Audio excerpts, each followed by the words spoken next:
안녕하세요. 고초대졸 전문 취업 가이드를 드리고 있는 공설팅입니다. 오늘은 현대자동차 생산직 채용 공고를 분석해 보려고 해요. 일단 직무가 크게 세 가지로 나눠졌죠. 자동차 생산, 그리고 R&D 기술 인력, 마지막으로 R&D 유틸리티 관리가 있습니다. 자동차 생산은 양산 모델, 그러니까 완성차를 만드는 우리가 흔히 하는 생산 업무를 말하는 거고요. R&D 기술 인력 같은 경우에는 연구소에서 근무를 하면서 개발 단계 모델들을 테스트하는 업무를 수행합니다. 그래서 근무지가 아예 다르죠. R&D 쪽은 남해안 연구소에서 근무를 하게 됩니다. R&D 유틸리티 관리도 마찬가지로 연구소에서 근무를 하면서 공무직을 수행하게 돼요. 원동, 전력, 냉동 이렇게 세 가지 역량을 요구하고 있으니까 참고해서 선택하시면 됩니다. 우선 운영하고 있는 첨삭 서비스는 모두 마감이 됐어요. 직무당 5명으로 제한을 하고 있어서 첨삭은 불가하지만 검토 서비스를 새롭게 오픈을 했거든요. 자소서에서 실수나 오류들을 발굴해드리고 가이드를 통해서 해결 방안을 제시하는 서비스입니다. 10,000원이 안 되는 금액이니까 필요하신 분들은 아래 링크를 통해서 신청해 주시면 됩니다. 그리고 1월 25일에 무료 라이브 강의를 준비하고 있어요. 합격 자소서들을 바탕으로 지난 3년간 자소서 문항들을 쭉 살펴볼 예정이고요. 그 밖에도 고초대졸 취업 정보를 총망라해서 강의를 진행하니까 필요하신 분들은 아래 링크를 통해서 신청하시면 됩니다. 자, 그럼 본격적으로 현대자동차 생산직 자소서를 분석해 볼게요. 먼저 생산직 자소서를 설명드릴 거고요. 후반부에 R&D 자소서를 설명드릴 거니까 필요하신 분들은 건너뛰기 하셔도 좋습니다. 생산직 자소서 먼저 살펴볼게요. 1번 문항은 자신이 모빌리티 기술 인력이라고 생각하는 이유와 남들과 차별화된 본인만의 강점을 기술해 주십시오 라고 묻고 있어요. 여기서 질문은 두 개가 있죠. 첫 번째는 모빌리티 기술 인력이라고 생각하는 이유를 묻고 있고요. 그리고 두 번째는 본인만의 차별화된 강점이 무엇인지를 설명해 달라고 요청하고 있어요. 작성하는 방법은 두 가지 케이스가 있을 것 같아요. 첫 번째 케이스는 두 질문을 하나의 답변으로 섞어서 답변을 하는 거예요. 나에게 이런 강점이 있어서 모빌리티 기술 인력으로 적합합니다 라고 주장하는 것이죠. 약간 지원 동기 성향이 강합니다. 그리고 두 번째 케이스는 질문을 분리해서 답변을 하는 거예요. 우선적으로 나에게 이런 측면이 있어서 모빌리티 기술 인력으로 적합합니다 라고 설명을 하고요. 그리고 특히나 이런 것들을 잘합니다 라고 강점을 어필하는 것이 있겠죠. 두 번째 케이스로 작성을 하시게 되면 역량을 두 개나 어필할 수 있어요. 대신에 산업과 기업 분석을 철저히 하셔야 됩니다. 어떤 업무를 할지 예측을 하시거나 혹은 마주할 문제들을 사전에 좀 예상을 하신다면 적합성을 드러낼 수 있겠죠. 강점 같은 경우에는 인성적인 측면을 다루셔도 되고 기술 역량을 다루셔도 돼요. 자유롭게 어필하셔도 되는데 한 가지 유의할 게 있어요. 내가 자동차 분야에서 이력이 충분하지 않은데 자동차에 대해서 잘 안다 라고 설명하면 안 됩니다. 이 점을 좀 유의하셨으면 좋겠습니다. 두 번째 문항은 협업을 통해서 문제를 해결해 본 경험과 그 과정에서 느꼈던 본인 성격의 단점, 이를 극복하기 위한 노력을 말씀해 주세요 라는 문항이에요. 여기서 키포인트는 다른 게 아니라 통해서 라는 글자입니다. 정말 많이 하시는 실수가 두 가지가 있는데 첫 번째는 협업에 집중하느라 문제 상황이 펼쳐지지 않는 경우가 있고요. 그리고 두 번째는 문제를 협업으로 해결한 게 아니라 혼자 해결한 원맨쇼를 서술하시는 경우가 있어요. 정말 많이 하시는 실수니까 꼭 유의하셨으면 좋겠습니다. 문항을 좀 뜯어볼게요. 여기서 묻는 질문은 총 3가지가 있죠. 첫 번째는 문제 상황을 어떻게 협업으로 극복했는지, 그리고 두 번째는 해결 과정 중에서 드러난 자신의 단점, 그리고 세 번째는 그 단점을 극복하기 위해서 어떤 행동을 했는가를 묻고 있어요. 여기서 주의해야 될 건 생각이 아니라 행동입니다. 자소서에 기술하는 노력들은 생각을 쓰는 게 아니에요. 간혹 단점을 극복하기 위해서 생각을 고쳤습니다. 이렇게 쓰시는 분들이 있는데 그거는 타인이 공감도 납득도 할 수가 없는 내용이죠. 그러니까 반드시 행동 측면으로 서술하셔야 됩니다. 한 가지 팁을 드리자면 이건 협업 문항이잖아요. 문항에서는 단점만 묻고 있는데 장점도 은근슬쩍 어필하는 거예요. 그래서 자소서 구조를 한 50%는 협업 내용을 쓰시고 30% 정도는 단점에 관한 내용을 쓰시는 거예요. 그리고 마지막에 20% 정도는 협업 중에서 나는 이런 장점이 있으니까 어떤 기여를 할 수 있다를 좀 어필하신다면 조금 더 전략적으로 내용을 작성할 수 있겠죠. 세 번째 문항에서는 스스로 목표를 설정해서 달성해 나가는 과정에서 겪은 어려움과 극복해낸 방법을 말씀해 주십시오를 묻고 있어요.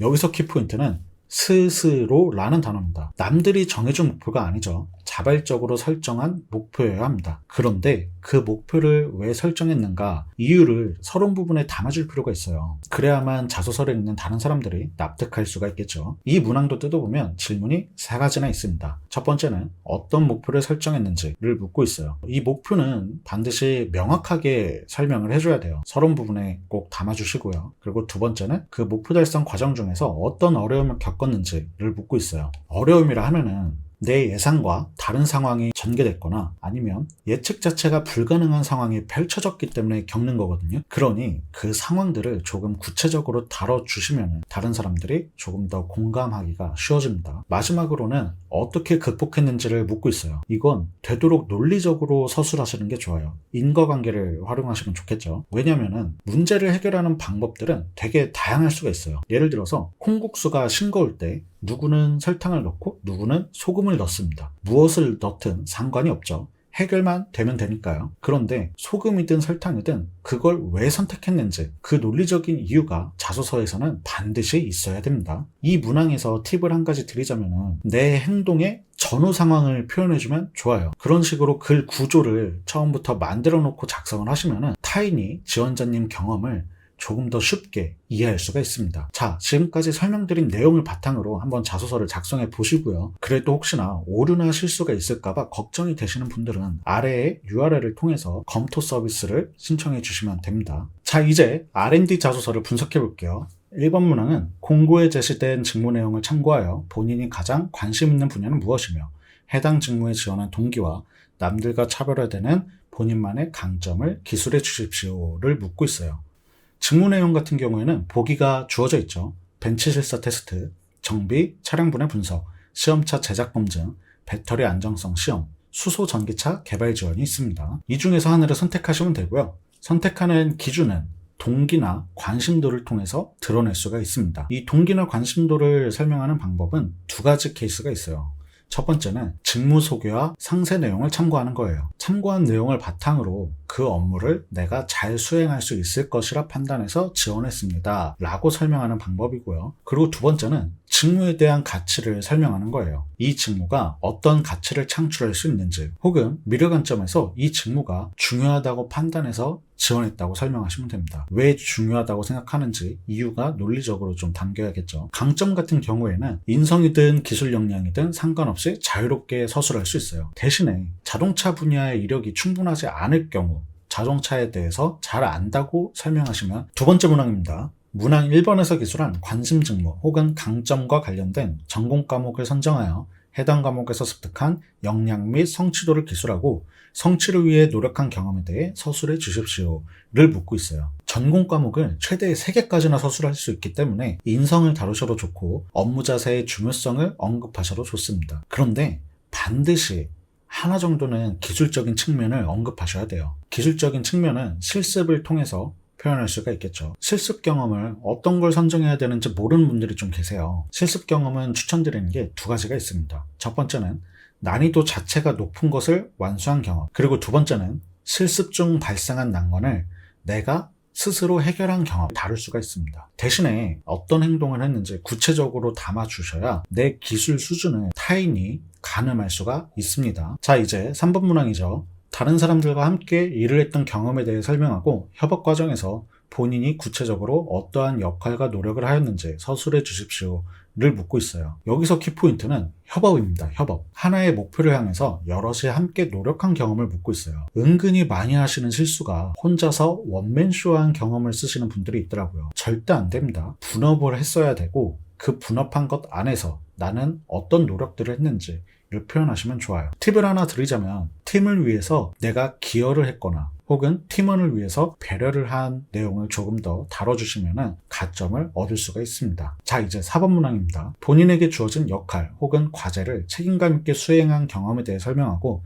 그 과정에서 겪은 어려움은 무엇이었으며 이를 극복했던 과정을 구체적으로 기술해 주십시오 를 묻고 있어요. 이 문항은 목표 달성 경험을 묻는 거예요. 대신에 외부에서 지정해준 목표여야 합니다. 그 목표를 어떻게 달성했는지 구체적으로 다뤄야만 하고요. 일단 남이 지정해준 목표니까 그 역할과 과제를 먼저 분석해야겠죠. 그 분석한 내용을 자소서에 설명해 주셔야만 타인이 공감할 수가 있습니다. 그 다음에 어려움을 표현해 주셔야 되는데, 이 어려움이라고 하는 거는 진행 과정 중에서 내 예상을 벗어난 상황이 발생했다거나 예측 자체가 불가능한 상황이 벌어졌기 때문에 겪는 것이거든요. 그러니까 그 상황을 구체적으로 다뤄주셔야 돼요. 그리고 극복한 방법은 되도록 논리적으로 인과관계를 들어서 설명해 주시면 좋습니다. 자, 여기까지 현대자동차 생산직 채용 공고를 분석해 드렸고요. 혹시라도 더 궁금하신 내용이 있으면 아래 댓글을 통해서 남겨주셔도 좋습니다. 만약 자소서를 다 작성했는데 오류나 실수가 있을지 고민이 좀 되시는 분이라면 자소서 검토 서비스를 신청하셔도 좋습니다. 그리고 오는 1월 25일에 무료 라이브 강의를 준비하고 있으니까 그 강의를 통해서 25년 채용 일정을 비롯해서 합격 자소서 분석 등 다양한 정보들을